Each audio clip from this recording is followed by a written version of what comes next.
Bonsoir Paul. Bonsoir. Merci de nouveau d'être parmi nous. Écoutez, à chaque fois qu'on vous reçoit sur le plateau, vous sortez un livre. C'est incroyable. Voilà. C'est beaucoup dire. Vous nous faites la primeur et la gentillesse voilà, de à quoi bon penser. Quand même, malgré le collapse, on peut encore penser. Oui. Mais il faut surtout, en raison du collapse, il faut penser encore peut-être plus qu'avant, oui, pour l'empêcher. Alors, je vous propose, donc on est sur notre interview Actu Éco, je vous propose d'aller dénicher dans l'actu quelque chose qui n'est jamais simple à déficeler, à décortiquer, c'est la fiscalité. C'est ô combien complexe, mais ô combien essentiel pour nos économies. Je sais que vous avez beaucoup travaillé sur la notion du revenu universel. Peut-être on va commencer cet entretien par votre regard sur cette question du revenu universel. C'est une question très intéressante et je dirais au départ, j'étais tout à fait acquis.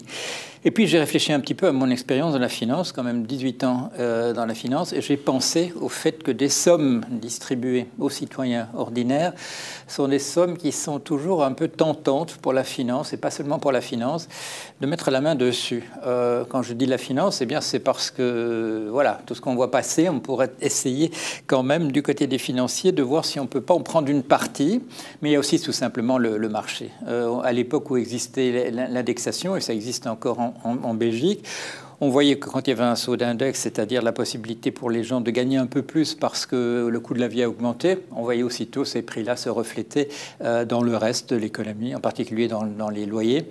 Et un exemple que j'ai vu voilà, de tout près aux États-Unis, au moment où en 2009, on essaie de relancer le secteur de l'immobilier parce qu'il y a eu la catastrophe des subprimes, on accorde aux personnes qui achètent une maison pour la première fois, en général des jeunes ménages, on leur accorde une prime de 4 000 € supplémentaires. Et aussitôt, le lendemain, le prix de toutes les maisons a augmenté de 4 000 €. Donc, voilà, les sommes qu'on distribue à la population sont vulnérables à la prédation. Elles sont vulnérables aussi au fait que les gens les utilisent mal. Alors, c'est un reproche classique du 19e siècle. Il va boire sa paye. Il y a la tentation pour les gens de mal utiliser par la drogue, en dépensant ça dans le jeu de toutes sortes de manières, dans la prostitution, de mal dépenser des sommes qui leur sont données. Alors, dans le cas du revenu universel, il y a aussi la chose suivante, c'est qu'on va le donner à des gens, à tout le monde. Et pour ceux qui n'en ont pas besoin immédiat, il y aura la tentation du consumérisme, de dépenser à des choses qui ne sont peut-être pas tout à fait intéressantes. Et dernier défaut, et c'est peut-être le défaut majeur, ça coûte extrêmement cher. Il y a une étude qui a été faite en Grande-Bretagne, revenu universel, ça représenterait 250 milliards de livres par an. Une étude vient de sortir qui compare ces sommes à celles qu'une extension de la gratuité telle qu'elle existe déjà ou existait autrefois pour l'éducation, pour la santé, une extension de cela au transport, au logement sous sa forme élémentaire, à la connectivité, le téléphone, l'Internet qui est maintenant indispensable. Les administrations vous demandent d'être connectés à l'Internet, l'accès à la télévision. Le prix de tout cela, plus des bons alimentaires, qui pourraient être donnés aux gens qui sont vraiment en difficulté de ce point de voilà, d'acquérir, de se nourrir. Tout ça coûte 42 milliards de livres par an, 1/6 de la somme du revenu universel, et sans présenter tous les inconvénients, les 4 inconvénients que je viens de dire. J'avais pensé à cette solution avant qu'elle ne sorte la semaine dernière en Grande-Bretagne. C'est peut-être pas tout à fait une coïncidence, c'est que la personne à University College London qui est à l'origine du projet, c'est quelqu'un que j'ai rencontré à l'époque où j'étais à Cambridge. Donc voilà. Pourquoi je dis ça? Parce que des milieux éducatifs, vous le savez, forment les gens dans des manières de penser qui sont un peu les mêmes. Et voilà, j'ai des chiffres pour ce que je présenterai personnellement comme étant l'alternative qui est peut-être la meilleure. La gratuité, pas de prédation possible du monde extérieur, ce qui est gratuit est gratuit, pas d'abus. Ça répond aussi, la gratuité répondrait à ce qui encourage beaucoup de gens à être en faveur du revenu universel. C'est la stigmatisation liée, par exemple, au chômage, de recevoir des allocations parce qu'on est classé comme pauvre dans la population. Tout cela, la gratuité le donne également. C'est, à mon sens, probablement la solution. La solution à la question que pose, à très juste titre, le revenu universel, et en particulier dans ce contexte que nous connaissons maintenant, où l'emploi disparaît parce que le travail est remplacé essentiellement par des machines. Et j'insiste toujours là-dessus, c'est quelque chose qu'en tant qu'espèce, en tant que genre humain, nous avons voulu les machines, nous avons développé des outils, nous avons voulu être remplacés au travail. Nous n'avons peut-être pas pensé à la question de la reconnaissance que nous obtenons dans notre travail, mais on a de la reconnaissance aussi dans du travail bénévole, dans des activités qui sont faites sans être rémunérées. J'ai le sentiment que l'extension de la gratuité, comme nous l'avons apprécié quand elle a été donnée pour la première fois pour la santé et pour l'éducation, maintenant ça recule un peu parce que voilà, on règle là-dessus. Si je me permets, oui. Parlons justement de la santé et l'éducation. L'éducation, on est ici dans une université privée. La question de la santé, est-ce qu'on ne voit pas une surmédicamentation, une surconsommation des médicaments, justement dans un pays comme le nôtre, où, je dirais, les médicaments sont gratuits ou quasi gratuits? Est-ce qu'il n'y a pas ce risque? J'ai l'impression que ce n'est pas tellement parce que les médicaments sont gratuits ou gratuitement, c'est parce qu'on essaye de résoudre des problèmes de société par le mauvais bout, qui est que les symptômes de craquement dans la population, sous la forme d'une souffrance personnelle, qu'on essaie de les résoudre par la médicamentation. La personne qui est déprimée parce qu'elle est en burn-out, comme on dit, on appelait ça surmenage autrefois, est-ce que ce n'est pas un problème de société qu'il faudrait régler au niveau de la société, plutôt que d'essayer de réconforter une personne de manière chimique par rapport à des... Nous avons eu tendance, je crois, malheureusement, à essayer de résoudre, comme étant des problèmes de santé, des problèmes qui sont des problèmes majeurs de société. Alors, j'insiste encore un tout petit peu du côté de l'éducation, de la formation. On voit ici, donc en université privée, on a effectivement des coûts de scolarité qui sont relativement élevés pour, j'allais dire, les familles. Est-ce qu'il n'y a pas un risque, quand on est dans un système gratuit, de voir, entre guillemets, de la consommation de formation qui n'est pas toujours adaptée? Je veux dire que, par exemple, on voit dans les universités publiques, au bout d'une première année, beaucoup d'étudiants échouent. Ils n'étaient pas tout à fait à leur place, il n'y avait peut-être pas eu la sélection nécessaire. Voilà, est-ce que c'est pas du temps perdu, de l'énergie perdue, de l'argent perdu et si jamais il y avait eu un coût, peut-être qu'il y aurait eu un processus de sélection qui aurait fait que... Oui, mais ce qui me revient, vous me pardonnerez, mais ce qui me vient à l'esprit, c'est un dessin humoristique américain. On voit, c'est un colloque où il y a une grande discussion, le réchauffement climatique, etc. Et il y a une personne dans la salle qui pose la question, et si nous faisions un monde meilleur et qu'il n'aurait pas été nécessaire? Bon, alors, tout le monde rit, bien entendu. Un monde meilleur, pourquoi pas, de toute manière. La question de l'enseignement privé, vous le savez, c'est une vieille histoire, c'est la séparation de l'Église et de l'État, ce sont des restes de ça. Qu'on résolve ce problème une fois pour toutes, qu'on considère que l'éducation, c'est quelque chose où il ne doit pas y avoir de barrière. Si l'enseignement est de bonne qualité, et bon, je ne serais pas ici s'il n'était pas de bonne qualité ici, en face de vous, qu'on résolve ces questions. Ce sont ce qu'on l'anthropologue que je suis appelle les survivances. Ce sont des vieux problèmes qui n'ont pas été réglés une fois pour toutes. Réglons les vieux problèmes une fois pour toutes.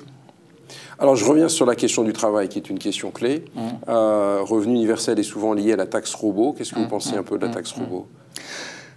Eh bien, voilà. À l'époque où j'ai lancé cette idée, c'était donc en 2012, c'était si j'ai bon souvenir, c'était dans une chronique du journal Le Monde, et j'ai eu la chance que M. Hamon, dans sa campagne électorale, reprenne cet argument. J'en faisais le moyen, justement, de financer le revenu universel. Comme j'ai évolué sur cette question, je propose maintenant la taxe sur les machines comme le moyen de financer l'extension de la gratuité. Mais je dois dire que cette étude faite en Grande-Bretagne montre que ces 42 milliards annuels pour financer la gratuité pourraient être financés tout à fait autrement, simplement par une modification relativement simple du système fiscal tel qu'il existe en Grande-Bretagne, c'est-à-dire de monter le seuil de détaxation, de ne pas être soumis à l'impôt d'impôt en Grande-Bretagne. Il suffit de le monter de quelques milliers de livres là-bas pour pouvoir financer entièrement le système. Donc il n'y a pas non plus que la taxe robot, la taxe sur les machines. Mais ceci dit, je continue à penser que cette taxe sur les machines est une taxe excellente. Ce qu'il y a, la difficulté surtout, quand certains adversaires de l'idée de cette taxe robot soulèvent la question, ils ne soulèvent en réalité pas du tout des objections de fond, mais uniquement des questions de comptabilité chez nous. C'est-à-dire qu'un robot qui remplace un être humain n'est pas soumis à l'impôt sur le revenu, pour la raison tout simple qu'il n'a pas de revenus, et il est considéré comme un coût intermédiaire à l'intérieur du fonctionnement des entreprises. Il faudrait qu'on considère que la machine apporte une valeur ajoutée, tout comme l'être humain qu'elle remplace. Surtout qu'elle en remplace beaucoup, en général, quand un robot remplace... il y aurait donc, je dirais, quelques aménagements dans nos règles comptables, mais bon, ça, je dirais, c'est une question relativement pas accessoire, mais c'est une question qu'une commission qui travaille là-dessus, qui planche là-dessus pendant 6 mois, peut résoudre très aisément. Alors, je reviens sur la destruction d'emplois. On reviendra peut-être tout à l'heure sur la fiscalité en parlant de l'ISF. Mais j'aimerais bien revenir quand même sur la question de l'intelligence artificielle et de la destruction d'emplois. On avait commencé à l'évoquer lors de notre précédente discussion. En discutant avec les étudiants, j'ai le sentiment que les étudiants se disent « Nous, on va plutôt être qualifiés et donc nos emplois vont être préservés. » Or, j'ai le sentiment que c'est même complètement l'inverse qui va se produire. Les gens en général se disent, si je suis remplacé dans mon boulot, ce sera par l'intelligence artificielle, et elle est encore très loin. Il y a même des spécialistes qui nous disent que voilà, qu'il y a des obstacles auxquels on ne pense pas. Ce à quoi cette personne ne pense pas, c'est que les gens qui sont remplacés par la machine maintenant, ce n'est pas par de l'intelligence artificielle en général, c'est par de l'informatique de base. Quand l'ensemble des sténodactylos ont été remplacés par du traitement de texte, ce n'était pas de l'intelligence artificielle, c'était simplement, comme vous le savez, ce sont des programmes qui connaissent l'orthographe, qui connaissent le dictionnaire et qui remplacent les gens assez facilement. La plupart des boulots qui disparaissent, ce n'est pas l'intelligence artificielle qui les menacera, c'est l'informatique ordinaire. Classer des dossiers, ça ne demande pas de l'intelligence artificielle. Retrouver de l'information dans une base de données, ça se faisait au tout début de l'informatique déjà. L'intelligence artificielle remplacera des gens dans des tâches très compliquées comme on les imagine maintenant. Mais même à l'époque, voilà, on est en 1990, quand on me dit parmi les premiers, faites des programmes qui vont remplacer les traders. Je venais du domaine de l'intelligence artificielle. La personne qui me nommait pour faire ça était convaincue que c'est avec les techniques d'intelligence artificielle qu'on le ferait. Mais non, c'était même pas nécessaire. Les traders ont été remplacés par des modèles, par exemple des modèles de type biologique, par des modèles mathématiques, et simplement par la capacité de faire de l'optimisation, c'est-à-dire de regarder ce qui avait marché dans le passé. On a ajouté à ça une chose qui était, bon, c'était considéré comme de l'intelligence artificielle, mais c'était simplement une technique biologique qu'on trouve dans le fonctionnement de notre système génétique, c'est-à-dire de recombiner des solutions ayant déjà existé. Il n'y a pas... Pour remplacer la quasi-totalité des boulots maintenant par de numérique, on n'a pas besoin en réalité d'intelligence artificielle. Elle viendra en plus. On la voit intervenir, par exemple, pour remplacer des médecins qui font des diagnostics très compliqués en oncologie sur l'origine de cancer, qui parviennent à faire des calculs de corrélation extrêmement complexes, simplement parce que ça va vite et puis que voilà, un être humain a des difficultés à faire, par exemple, à trouver des corrélations entre 18 types de variables. Pour l'ordinateur qui va beaucoup plus vite que nous, ce n'est pas un problème. Et le pilote de ligne? Alors, ce n'est pas l'intelligence artificielle, c'est du numérique qui va le remplacer? C'est déjà fait, c'est déjà fait. Et je discutais donc avec Egnery, qui était un cosmonaute. On discutait d'un accident qui avait eu peu de temps auparavant à San Francisco. Et on était d'accord tous les deux qu'il aurait fallu choisir dans la difficulté. C'était une difficulté à l'atterrissage. L'avion avait heurté un muret. Il était d'accord avec mon hypothèse que je lui soumettais. Il aurait mieux valu que ce soit uniquement des êtres humains qui règlent la question ou uniquement des machines. Uniquement des machines, il n'y aurait pas eu de problème. C'est les interférences que des humains ont eues avec le comportement de la machine qui a conduit aux difficultés. Quand le pilote ne sait pas exactement si la machine va intervenir et de quelle manière, il y a des difficultés qu'on n'aurait pas autrement. Mais la machine toute seule aura atterri sans difficulté. D'accord. Alors, est-ce que Macron va atterrir sans difficulté avec l'histoire de l'ISF ? Quel est votre regard par rapport aux réformes qui sont mises en place? On parlait de la fiscalité tout à l'heure. Alors la fiscalité, elle a deux rôles.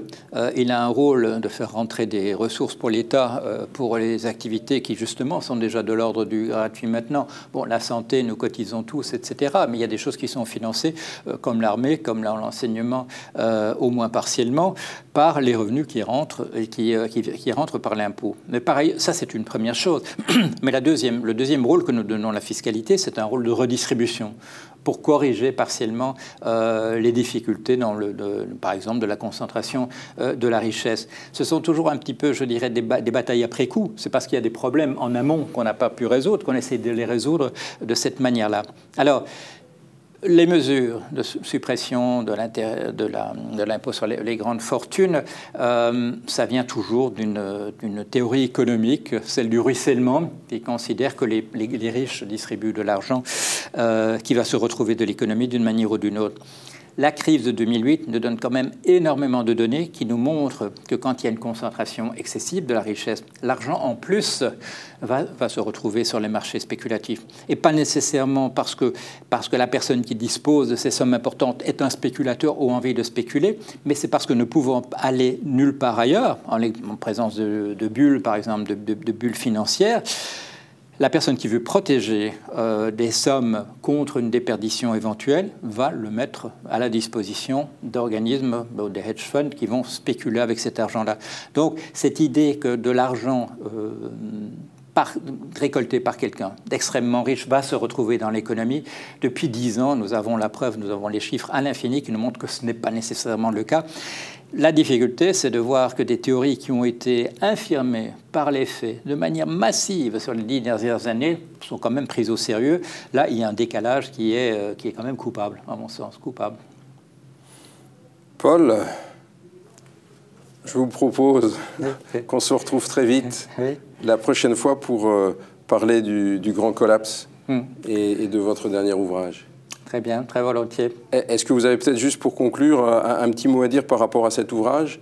Oui, c'est un ouvrage qui, d'abord, le titre n'est pas mon initiative, c'est celui de l'éditeur, mais l'initiative même de l'ouvrage n'est pas la mienne, ce sont deux universitaires, c'est Franck Cormeret, professeur d'université à Bordeaux, et Jacques Athanase-Gilbert, professeur à Nantes, qui ont eu l'idée de m'interroger, là, véritablement, sur mon parcours universitaire et mes contributions au savoir universitaire. Ils ont eu l'amabilité de lire tous mes livres et de me poser plein de questions sur ce que j'avais pu. Ils ont la gentillesse de considérer que j'ai produit du neuf au fil des années sur ces 45 années et ils me posent des questions et je leur réponds. Eh bien, on découvrira ensemble avec grand plaisir ce livre. Merci Paul. Merci Didier.